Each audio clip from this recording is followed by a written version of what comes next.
ರೋಮರ್ 8ನೇ ಅಧಿಕಾರಂ 17வது வசனம்.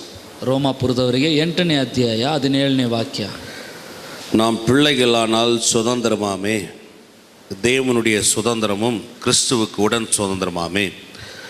கிறிஸ்துவுடனே கூட நாம் மகிமைப்படும்படிக்கு அவருடனே பாடுபட்டால் அப்படி ஆகும்.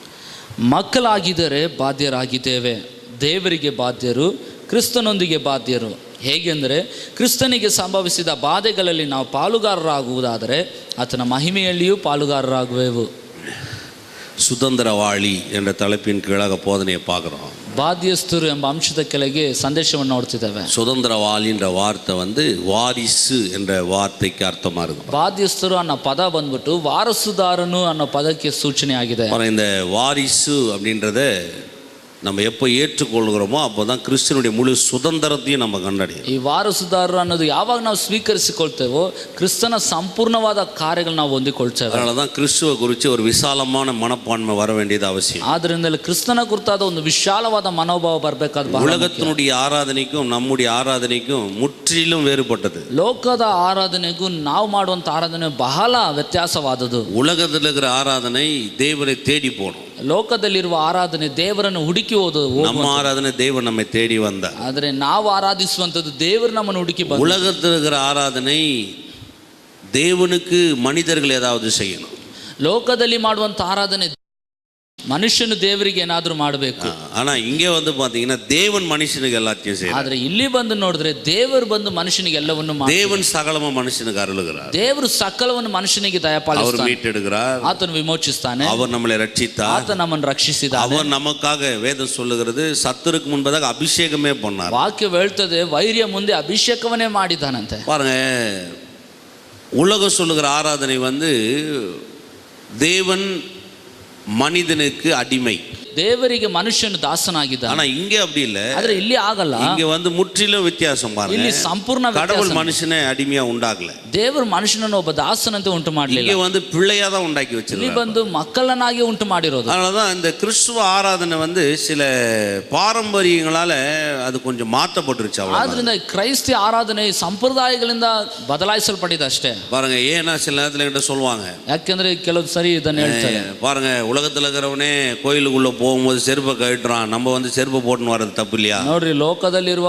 ಒಬ್ಬ ಮನುಷ್ಯನ ದೇವಸ್ಥಾನಕ್ಕೆ ಹೋಗುವಾಗ ಚಪ್ಪಲಿನ ಕೆರವನ್ನು ಬಿಚ್ಚಿ ಒಳಗೆ ಹೋಗ್ತಾನೆ. ನಾವು ಹಾಕೊಂಡ್ ಬರೋದು நம்ம போட்டுன்னு வர்றது தவறா வரும் இல்லையா? ಅಂದ್ರೆ ನಾವು ಹಾಕೊಂಡ್ ಬರೋದು ತಪ್ಪಾಗ್ಬಿಡ್ತದೆ. நீங்களே கொஞ்சம் சிந்திச்சு பாருங்க. ನೀವೇ ಸ್ವಲ್ಪ ಯೋಚಿಸಿ ನೋಡಿ. நீங்க பழைய ஏற்பாட்டுல வாசிங்கன்னா ಹಳೆ ಒಡಂಬಡಿಕೆಯಲ್ಲಿ ಓದಿದ್ರೆ ஒரு அடிமை தான் செருப்பை கழட்டணும். ಒಬ್ಬ ದಾಸನ ಚಪ್ಪಲಿನ ಬಿಚ್ಚಬೇಕು. ஒரு அடிமை இப்படிதான் இருக்கணும். ಒಬ್ಬ ದಾಸನು ಹೀಗೇನೆ ಇರಬೇಕು. ஒரு ಅಡಿಮೆ முதலாளிக்கு முன்னாடி சட்டை போடக்கூடாது. ಒಬ್ಬ ದಾಸನು ಯಜಮಾನ ಮುಂದೆ ವಸ್ತ್ರ ಧರಿಸ துண்டை இடுப்புல தான் கட்டணும்.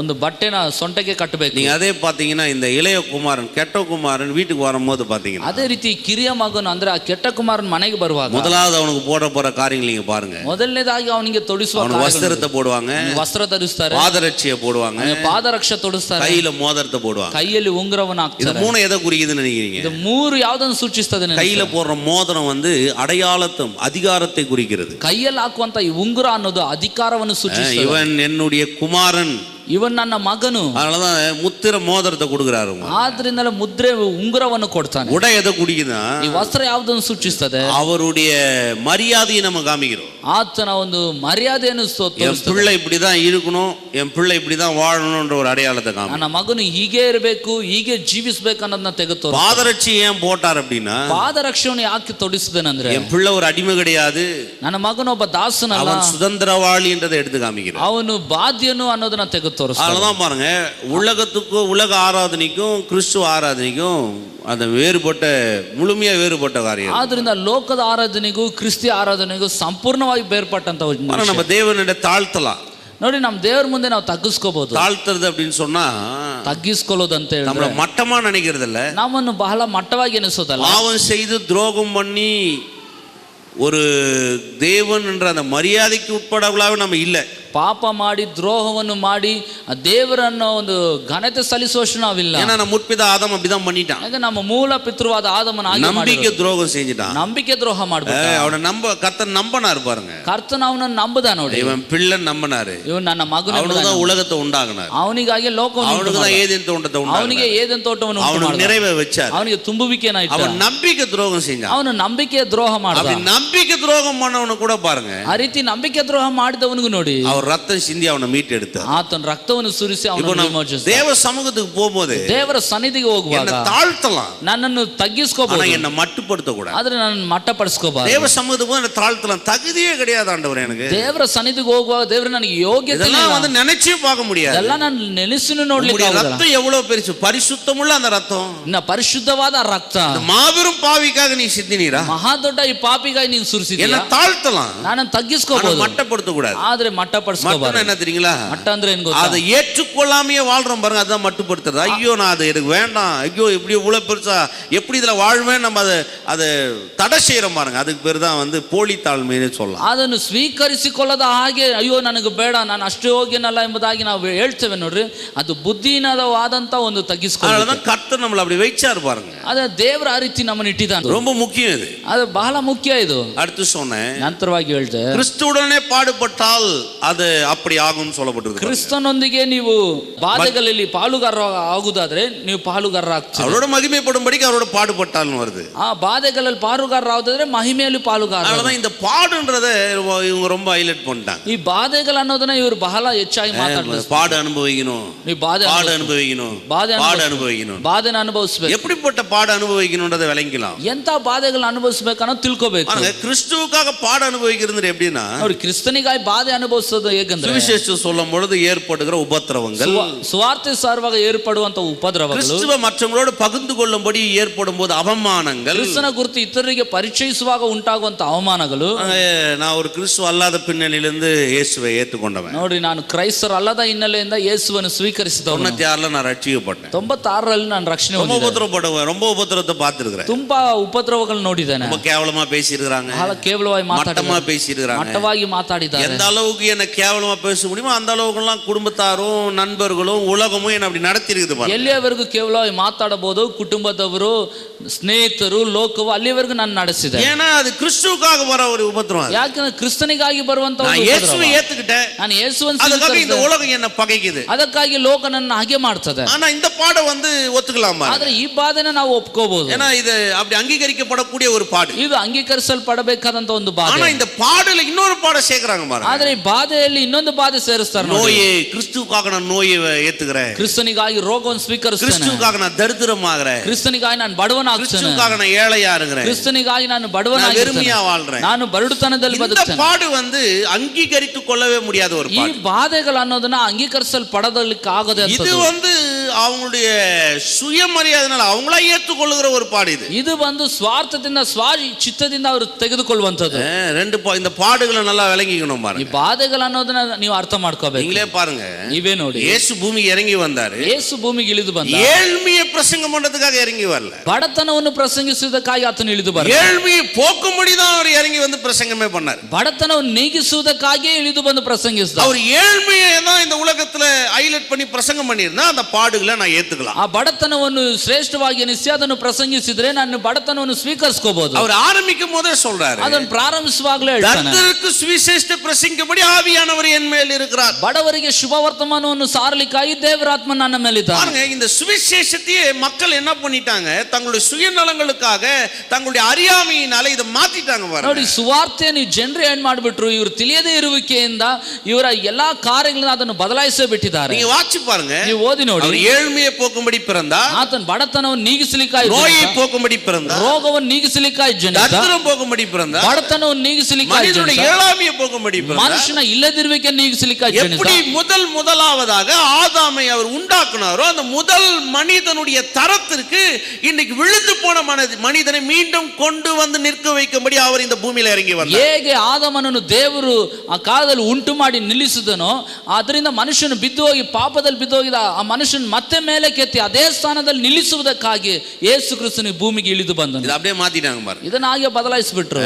தரித்திரம்னா கர்த்தருக்காக தரித்திரத்தை அனுபவிக்கிறது. ಬಡತನ ಅಂದ್ರೆ ಕರ್ತನಿಗಾಗಿ ಬಡತನ ಅನುಭವಿಸ್ತಾನೆ. நோயின்னா கர்த்தருக்காக பிரதர், கர்த்தருக்காக நோயை நான் அனுபவிக்கிறேன். ರೋಗ ಅಂದ್ರೆ ಕರ್ತನಿಗಾಗಿ ಬ್ರದರ್ ಅನುಭವಿಸ್ತಾನೆ. யோசிச்சு பாருங்க, ಯೋಚಿಸಿ ನೋಡಿ. எனக்கு சுகத்தையும் கொடுத்துட்டு நோயை எப்படி தருவாரு? ನನಗೆ ಸೌಖ್ಯತೆಯನ್ನು ಕೊಟ್ಟು ರೋಗವನ್ನೇ ಕೊಡ್ತಾನೆ. வாசிச்சு பார்க்கணும் நீங்க, ನೀವು ಓದಿ ನೋಡ್ಬೇಕು. சுகத்தையும் கொடுக்குறான்றாரு, ಸೌಖ್ಯತೆಯನ್ನು ಕೊಡ್ತಾನೆ, நோயும் கொடுக்குறவனுக்கு ರೋಗವನ್ನು ಕೊಡ್ತಾನೆ.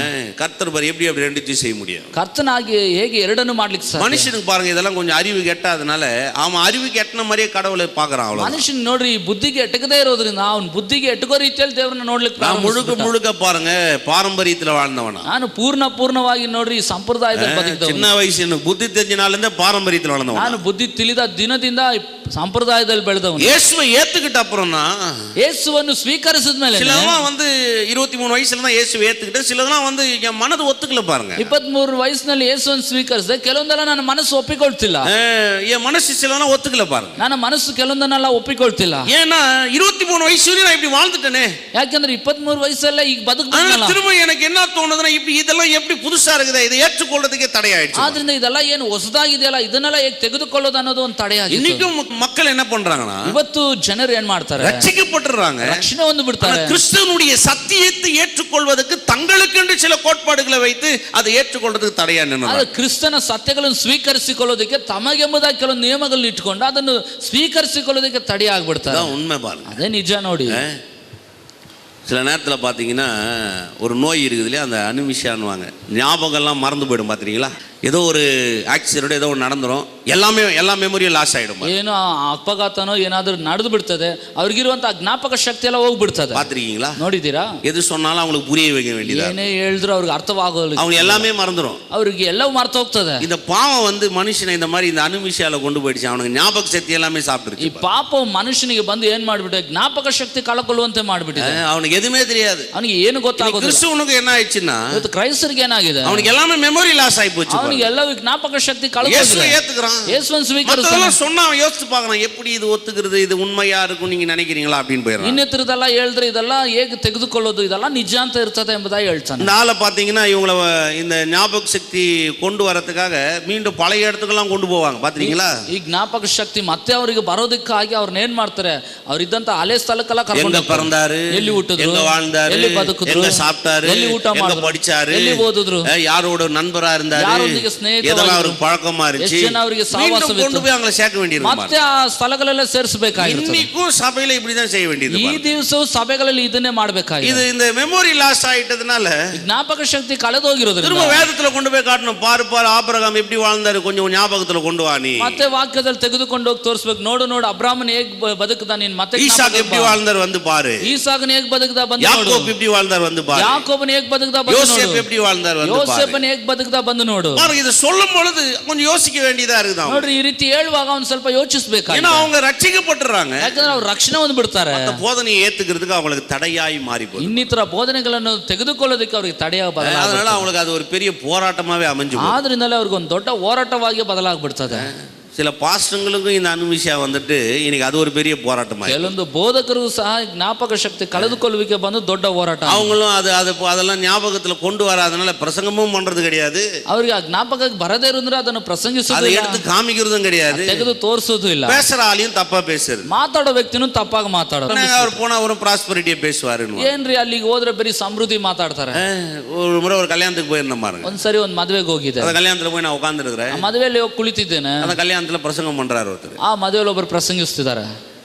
அப்பதான் கல்யாணம் ஆயிருக்குது, ಆಗ್ತಾನೆ ಮದುವೆ ಆಗಿದೆ. கல்யாணம் ஆன மக்களுக்கு என்னத்த பிரசங்கம் பண்ணுவீங்க? ಮದುವೆ ಆಗಿರೋ ವಧುವರರಿಗೆ ಏನ್ ಪ್ರಸಂಗಿಸ್ತೀರಾ? அவர் சொல்றாரு, ಅವ್ರು ಹೇಳ್ತಾರೆ, இவ்வளவு காலம் நீ அனுபவிச்ச துன்பத்தை விட ಇಷ್ಟು ಕಾಲ ಅನುಭವಿಸಿದಂತ ಎಲ್ಲ ಕಷ್ಟಗಳಿಗಿಂತ உனக்கு ரெட்டத்தனியான துன்பம் இப்போ, ನಿನಗೆ ಎರಡರಷ್ಟಾದ ಕಷ್ಟ ಬರ್ತದೆ. இனி உன் வாழ்க்கையில ಇನ್ನು ನಿನ್ನ ಜೀವನದಲ್ಲಿ அனுபவிச்ச கஷ்டத்தை ஜாஸ்தியா அனுபவிக்க போற, ಅನುಭವಿಸಿದ ಕಷ್ಟಕ್ಕಿಂತಲೂ ಹೆಚ್ಚಾಗಿ ಅನುಭವಿಸ್ಲಿಕ್ಕೆ. அவனுக்கு எப்படி இருக்கும்னு நினைக்கிறீங்க? கல்யாணம் பண்ண அந்த மனுஷனுக்கு எப்படி இருக்கும்? ಮದುವೆ ಆಗಿರುವ ಆ ಮನುಷ್ಯನಿಗೆ ಹೇಗಿದ್ದಿರ್ತದೆ? அதுல சொல்றாரு, ಅದರಲ್ಲೂ ಹೇಳ್ತಾರೆ, கவலைப்படாத, ನೀನ್ ಚಿಂತೆ இந்த ಪಡಬೇಡ, துன்பத்தோடு கூட கர்த்தரும் கூட இருப்பாரு. ಈ ಕಷ್ಟಗಳೊಂದಿಗೆ ದೇವರು ನಿನ್ನ ಸಂಗಡ ಇರ್ತಾನೆ. நான் அப்படியே உட்கார்ந்துட்டேன் பாருங்க, ಹಾಗೆ ಕುಳಿತಿದ್ದೇನೆ. ಹೇಳ್ತೇನೆ. கோவம்னா கோவம் எனக்கு. ಕೋಪ ಅಂದ್ರೆ ಕೋಪ. அப்படியே ஒரு பக்கம் வந்து கோவம், ಒಂದು ಕಡೆ ಕೋಪ, இன்னொரு பக்கம் அந்த மாப்பிள்ளையும் பொண்ணையும் பார்த்து ஒரு பரிதாபம். ಆ ವಧುವರರನ್ನು ನೋಡಿ ಇನ್ನೊಂದು ಕಡೆ ಪಶ್ಚಾತ್ತಾಪ. இப்போதான் வாழ்க்கையை துவங்குறான். ಈಗ ತಾನೇ ಜೀವನ ಪ್ರಾರಂಭಿಸ್ತಿದ್ದಾನೆ. அவன் வாழ்க்கையிலே ஒரு இடியை தூக்கி போட்ட மாதிரி ஆகி போச்சு. ಅವನ ಜೀವನದಲ್ಲಿ ಒಂದು ಸಿಡಿಲ್ನ ಎತ್ತಾಕದಂಗ கடைசியில அப்படி இப்படின்னு என் கையில ஒரு மைக்கு கொடுத்து ஒரு 5 நிமிஷம்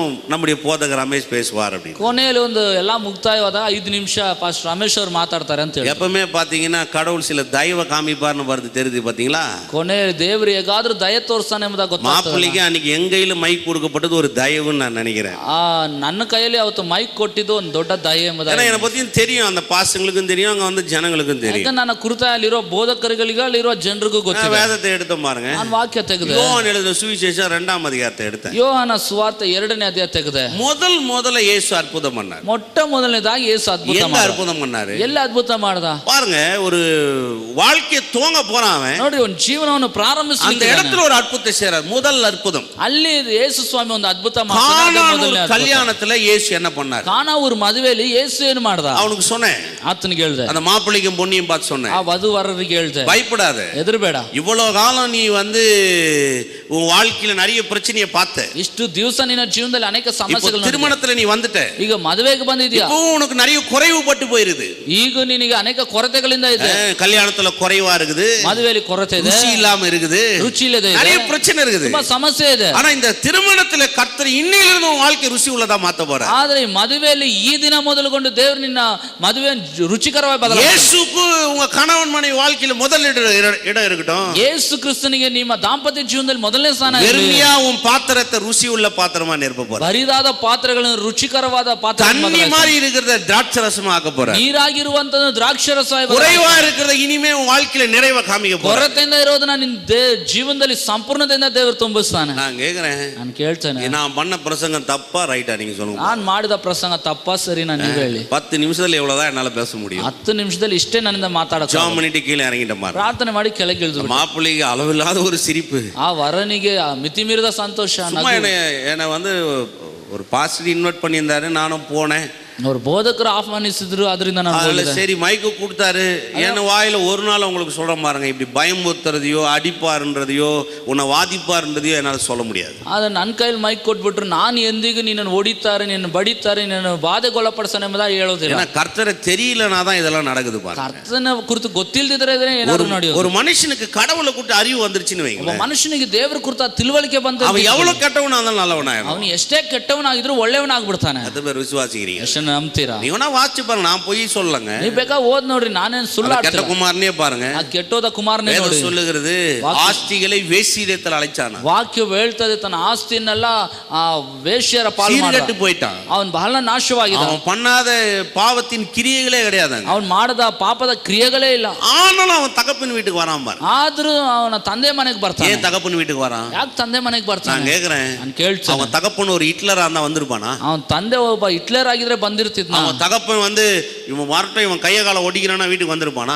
ತಂದೆ ಇಲ್ಲ ಬರ್ಲಿ, ಅವನ ಕೈ ಕಾಲು ಮುರಿತೇನೆ ಅಂತ ಹೇಳಿದ್ರೆ ಬರ್ತಿದ್ನ. அவன் தகப்பன் வந்து இவன் வந்து இவ்வளவு பொல்லாத புள்ள, இது எனக்கு புள்ளையே கிடையாது, அவன் அவமானப்படுத்துவான்னு தெரிஞ்சு அவன் வந்திருப்பானா? ಆ ತಂದೆ ಇವನು ನನಗೆ ದುಷ್ಟ ಮಗನು, ಇವನು ಬೇಡವೇ ಬೇಡ ಅಂತ ಹೇಳಿದ್ರೆ ಅವನು ಬರ್ತಾ ಇದ್ದಾನ. அவன் மனதுல அவன் சொல்றான் பாருங்க, ಮನಸ್ಸಿನಲ್ಲಿ ಹೇಳ್ತಾನೆ, தகப்பனுடைய வீடு, ನನ್ನ ತಂದೆಯ ಮನೆ, தகப்பனுடைய வீடு, ನನ್ನ ತಂದೆಯ ಮನೆ, அநேகர் அரவணிக்கிற ஒரு வீடு, ಅನೇಕರನ್ನು ಉಪಚರಿಸುವಂತ ಮನೆ. தகப்பனுடைய வீட்டுல வேலைக்காரன் கூட பட்னியாக இருந்தது. ನನ್ನ ತಂದೆಯ ಮನೆಯಲ್ಲಿ ಕೆಲಸ ಮಾಡುವವರು ಹಸುವಿಂದ ಇದ್ದಿದ್ದಿಲ್ಲ.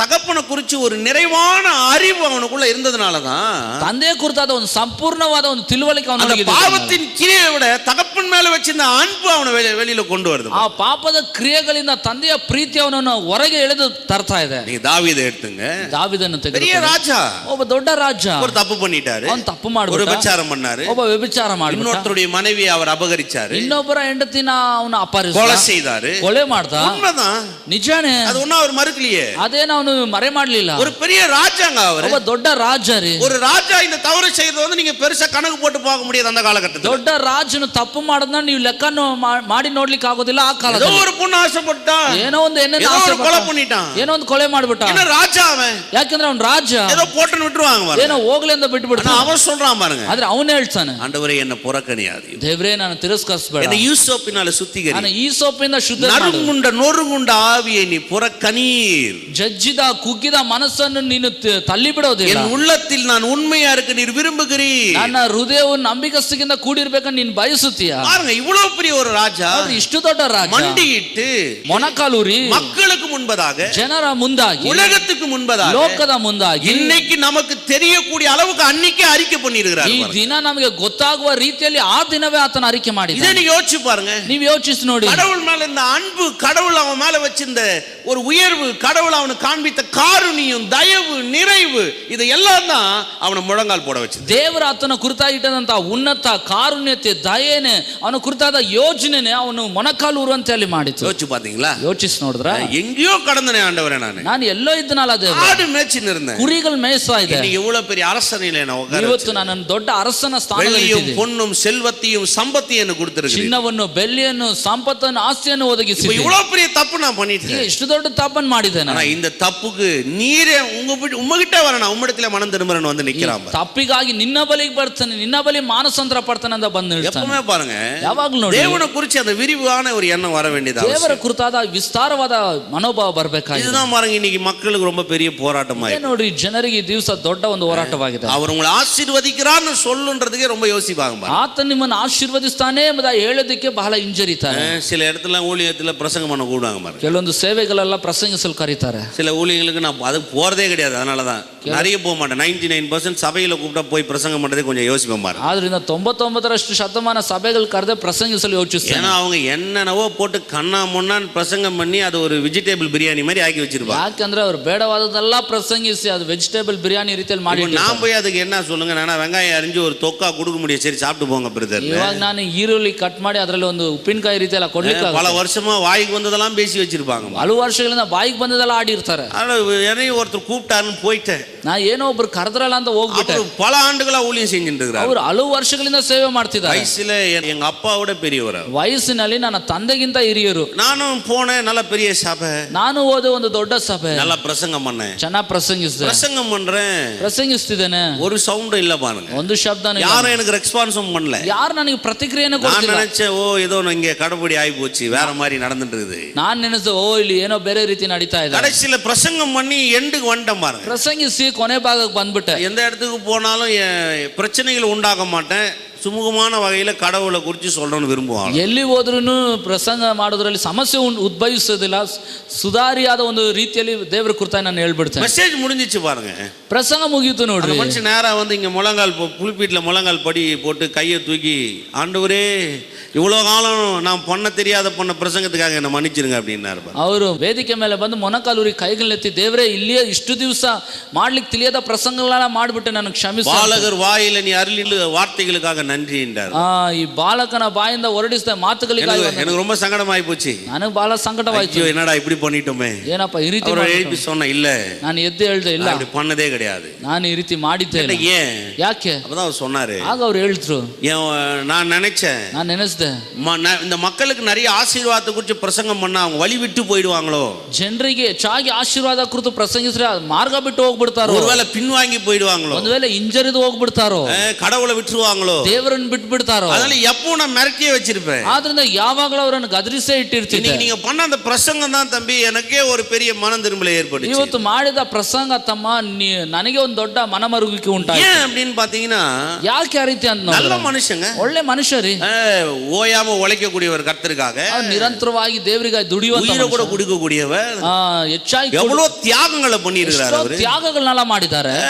அவர் மாதிரி நான் பார்த்ததே கிடையாது. ಆ ರೀತಿ ನಾನು ನೋಡದೇ ಇಲ್ಲ. கடவுளை குறிச்சு பாருங்க, இந்த ஆசீர்வாதம்னு சொல்றதுக்கு அவருக்கு வந்ததே கிடையாது. ಆದ್ರೆ ದೇವರ ಕುರಿತಾಗಿ ಬಂದು ಆಶೀರ್ವಾದ ಅಂತ ಬರುವಾಗ ಅದನ್ನು ಹೇಳಲಿಕ್ಕೆ ಅವ್ರಿಗೆ ಗೊತ್ತಾಗ್ತಿಲ್ಲ. ಯಾಕೆಂದ್ರೆ அவருக்கு அது வந்து பாருங்க, அவர் வளர்ந்த அந்த சபையில அதை சொல்றதுக்கே ஒரு சங்கோஷப்பட்டதுனால இவரும் அப்படியே விட்டுட்டாரு பாருங்க. ಇವರು ಬೆಳೆದಂತ ಸಭೆಯಲ್ಲಿ ಅದ್ರ ಕುರಿತು ಹೇಳೋದಕ್ಕೆ ಸಂಕೋಚ ಪಡ್ತಿದ್ರಿಂದ ಇವರು ಸಹ ಅದನ್ನು ಹೇಳದ ಹಾಗೆ ಬಂದ್ಬಿಟ್ಟಿದ್ದಾರೆ. நான் சொல்றேன் பாருங்க, ನಾನು ಹೇಳ್ತೇನೆ, கர்த்தர் ஒரு ஊழியக்காரனை எழுப்புறார். ದೇವರ ಒಬ್ಬ ಸೇವಕನನ್ನು ಎಬ್ಬಿಸ್ತಾನೆ. எதுக்காக தெரியுங்களா? ಯಾತಕ್ಕಾಗ ಗೊತ್ತಾ? அவங்க வாயில வார்த்தைகளை போடுறார். ಅವರ ಬಾಯಿಗಳಲ್ಲಿ ಮಾತುಗಳನ್ನು கடவுள் எப்படிப்பட்டவர், எப்படி மனிதனை ஆசீர்வதிக்கிறார், எப்படி நிறைவை கொடுக்கிறார், எப்படி அவங்களை உயர்த்துகிறான்றத ஊழியக்கார மூலமா இந்த உலகத்துக்கு கத்து தர விரும்புகிறார். ದೇವರು ಮನುಷ್ಯನನ್ನು ಹೇಗೆ ನೋಡುತ್ತಾನೆ, ಯಾವ ರೀತಿ ಆಶೀರ್ವದಿಸ್ತಾನೆ, ಯಾವ ರೀತಿ ಉನ್ನತಿಗೆ ತರ್ತಾನೆ, ಯಾವ ರೀತಿ ಎಲ್ಲ ಅವರಿಗೆ ಕೃಪೆಯನ್ನು ದಯಪಾಲಿಸ್ತಾನೆ ಅನ್ನೋದನ್ನ ಹೇಳಲಿಕ್ಕೆ ಸೇವಕರನ್ನು ದೇವರು நீங்க ಉಪಯೋಗಿಸ್ತಾನೆ. நிறைய இடத்துல போய் பார்க்கலாம் பாருங்க. ಇವತ್ತು ನೀವು ಅನೇಕ ಸ್ಥಳಗಳಲ್ಲಿ ಹೋಗಿ சில ನೋಡಬಹುದು. உதாரணங்களை சொல்றேன். ಕೆಲವೊಂದು ಉದಾಹರಣೆಗಳನ್ನ நீங்க ಹೇಳ್ತೇನೆ. போய் ಯಾತ್ರಾಗಮ 3ஆம் அதிகாரம் 6ஆம் அதிகாரம் வாசிச்சு ನೀವು பாருங்க. ವಿಮೋಚನ ಕಾಂಡ 3ನೇ ಅಧ್ಯಾಯದಿಂದ 6ನೇ ಅಧ್ಯಾಯವರೆಗೂ ಓದಿ ನೋಡಿ. ஒரு மனுஷனை தேர்ந்தெடுத்து ಒಬ್ಬ ಮನುಷ್ಯನನ್ನು ಆರಿಸಿಕೊಂಡು அந்த மனுஷனுடைய வாயில சொல்றாரு பாருங்க. ಆ ಮನುಷ್ಯನ ಬಾಯಿನಲ್ಲಿ அந்த ಹೇಳ್ತಾನೆ, மக்களுக்கு போய் சொல்லு. ಆ ಜನರಿಗೆ ಹೋಗಿ ಹೇಳು. பாருங்க, இதுவரையும் அவங்க மக்கள் இந்த மாதிரி வார்த்தையை கேட்டதே கிடையாது. ಇಲ್ಲಿಯವರೆಗೂ ಜನರು ಈ ರೀತಿ ಮಾತುಗಳನ್ನು ಕೇಳಿಲ್ಲ. 400 வருஷம் அடிமையா போய் கிடக்காங்க. 400 ವರ್ಷಗಳ ಕಾಲ ದಾಸತ್ವದಲ್ಲಿದ್ದಾರೆ. கிட்டத்தட்ட அவங்க வாழ்க்கையில எல்லாத்தையும் இழந்து போய் கிடக்காங்க. ಹತ್ರ ಅವ್ರ ಜೀವನದಲ್ಲಿ ಎಲ್ಲವನ್ನೂ ಕಳ್ಕೊಂಡಿದ್ದಾರೆ. அவன் மனதுல ஒண்ணுமே கிடையாது. ಮನಸ್ಸಿನಲ್ಲಿ ಏನೂ ಇಲ್ಲ. அவன் வருத்தமும் வியாகுலமும் கஷ்டமும் பாடும் அனுபவிச்சுட்டு இருக்கான். ಅವರು ಬಹಳ ವ್ಯಥೆಗಳನ್ನು ಕಷ್ಟಗಳನ್ನು ಹೋರಾಟಗಳನ್ನು ಅನುಭವಿಸ್ತಾ ಇದ್ದಾರೆ. ஒரு மனுஷனை தேர்ந்தெடுத்து அந்த மனுஷனை அங்க அனுப்புறாரு எகிப்துக்கு. ಈಗ ಒಬ್ಬ ಮನುಷ್ಯನನ್ನು ಆರಿಸಿಕೊಂಡು ಆ ಮನುಷ್ಯನ ಐಗುಪ್ತ ದೇಶಕ್ಕೆ நான் ಕರೆಸ್ತಾನೆ. சொல்றது நீ அந்த மக்களுக்கு போய் சொல்லு. ನಾನು ಹೇಳೋದನ್ನ ನೀನು ಹೋಗಿ ಆ ಜನರಿಗೆ ಹೇಳಬೇಕು. யாத்திராகமம் 3ஆம் அதிகாரத்துக்கு வந்து பாருங்க. ವಿಮೋಚನಾ ಕಾಂಡ 3ನೇ ಅಧ್ಯಾಯಕ್ಕೆ ಬಂದು ನೋಡಿ. 6வது வசனம். 6ನೇ ವಾಕ್ಯ. பின்னும் அவர், நான் ஆபிரகாமின் தேவனும் ஈசாக்கின் தேவனும் யாக்கோப்பின் தேவனுமாகிய உன் பிதாக்களுடைய தேவனா இருக்கிறேன் என்றார். மோசே தேவனை பார்க்க பயந்ததினால் தன் முகத்தை மூடிக்கொண்டான். ಅದಲ್ಲದೆ ಆತನು ನಾನು ನಿನ್ನ ತಂದೆಯ ದೇವರು, ಅಬ್ರಾಹ್ಮನ ದೇವರು, ಈಸಾಕನ ದೇವರು, ಯಾಕೋಬನ ದೇವರು ಅಂದಾಗ ಮೋಶೆ ದೇವರನ್ನು ನೋಡುವುದಕ್ಕೆ ಭಯಪಟ್ಟು ಮುಖವನ್ನು ಮುಚ್ಚಿಕೊಂಡನು. அப்பொழுது கர்த்தர் எகிப்தில் இருக்கிற என் ஜனத்தின் உபத்திரவத்தை நான் பார்த்து ஆளோட்டிகள் நிமித்தம் அவர்கள் இடுகிற கூக்குரலை கேட்டேன். அவர்கள் படுகிற வேதனையை அறிந்திருக்கிறேன். ಆಗ ಯೆಹೋವನು ಐಗುಪ್ತ ದೇಶದಲ್ಲಿರುವ ನನ್ನ ಜನರ ದುರಾವಸ್ಥೆಯನ್ನು ನೋಡಿದ್ದೇನೆ. ಬಿಟ್ಟಿ ಮಾಡಿಸುವವರ ವಿಷಯದಲ್ಲಿ ಅವರು ಇಟ್ಟ ಮೊರೆಯು ನನಗೆ ಕೇಳಿಸಿತು. ಅವರ ದುಃಖವನ್ನೆಲ್ಲ ನಾನು ಬಲ್ಲೆನು. சொல்றாரு பாருங்க. ಹೇಳ್ತಾನೆ ನೋಡಿ. எகிப்தியன் கைக்கு விடுதலையாக்கவும் அவர்களை அந்த தேசத்திலிருந்து நீக்கி கானானியரும் ஏத்தியரும் எமோரியரும் பெர்சியரும் ஏவியரும் எபூசியரும் இருக்கிற இடமாகிய பாலும் தேனும் ஓடுகிற நலமும் விசாலமான தேசத்தில் கொண்டு போய் சேர்க்கவும் இறங்கினேன். ಆದ ಕಾರಣ ಅವರನ್ನು ಐಗುಪ್ತರ ಕೈಯೊಳಗಿಂದ ತಪ್ಪಿಸುವುದಕ್ಕೂ ಆ ದೇಶದಿಂದ ಬಿಡಿಸಿ ಹಾಲು ಜೇನು ಹರಿಯುವ ವಿಸ್ತಾರವಾದ ಒಳ್ಳೆ ದೇಶಕ್ಕೆ, ಅಂದರೆ ಕಾನಾನಿಯರು, ಇತ್ತಿಯರು, ಅಮೂರಿಯರು, ಪೆರಿಜಿಯರು, ಇವಿಯರು, ಎಬೂಸಿಯರು ವಾಸವಾಗಿರುವ ದೇಶಕ್ಕೆ ನಡೆಸಿಕೊಂಡು ಹೋಗುವುದಕ್ಕೆ ಇಳಿದು ಬಂದಿದ್ದೇನೆ. ஏன் இதெல்லாம் உங்களுக்கு வாசிக்கிறேன் தெரியுமா? ಯಾಕೆ ಇದೆಲ್ಲ ಓದ್ತಿದ್ದೇನೆ ಗೊತ್ತಾ? இன்னைக்கு நம்ம இந்த உலகத்தை சுதந்தரிப்பான், அதுதான் நம்முடைய கீவேர்டு. ನೋಡ್ರಿ, ಲೋಕಕ್ಕೆ ಬಾಧ್ಯನಾಗುವಿ, ಅದೇ ನಮ್ಮ ஏன் நம்ம அதை ஏத்துக்கிறது இல்லை அப்படின்னா, ಯಾಕೆ ನಾವು ತೆಗೆದುಕೊಳ್ಳೋದಿಲ್ಲ? அந்த வார்த்தையெல்லாம் நமக்கு வந்து எட்டாத தூரமா போகுது. ಆ ಮಾತೆಲ್ಲ ನೋಡಿ ನಮಗೆ ಎಟುಕದ ಒಂದು ದೂರದಲ್ಲಿ. எப்படி பிரதர் உலகத்தை போய் நான் சுதந்தரிக்கிறேன்? ಲೋಕಕ್ಕೆ ನಾನು ಬಾಧ್ಯನಾಗ உலகத்தை சோர்ந்து கொள்ள முடியும் நீங்க நினைக்கிறீங்களா? ಲೋಕವನ್ನು ಬಾಧ್ಯವಾಗಿ ಮಾಡ್ಕೋಬಹುದು ನಿಮ್ಗೆ ಗೊತ್ತಿದೆ? இன்னைக்கு இருக்கிற காலகட்டத்துல, ಈ ದಿವಸ ಇರುವಂತ ಕಾಲಘಟ್ಟದಲ್ಲಿ, இன்னைக்கு இருக்கிற இந்த விலை ஏற்றத்தின் அடிப்படையில், ಈ ದಿವಸ ಇರುವಂತ ಬೆಲೆ ಏರಿಕೆ ಸಮಯದಲ್ಲಿ உலகத்தை சொந்து கொள்ள முடியும் நீங்க நினைக்கிறீங்களா? ಲೋಕಕ್ಕೆ ಬಾಧ್ಯನಾಗಬಹುದು ನಿಮ್ಗೆ ತಿಳಿತೀರಾ? பாருங்க, இங்க ஒரு மனுஷனை எழுப்பி எப்படி உலகத்தை சோர்ந்து கொள்றதுன்றது அவரே கத்து கொடுக்கிறார்.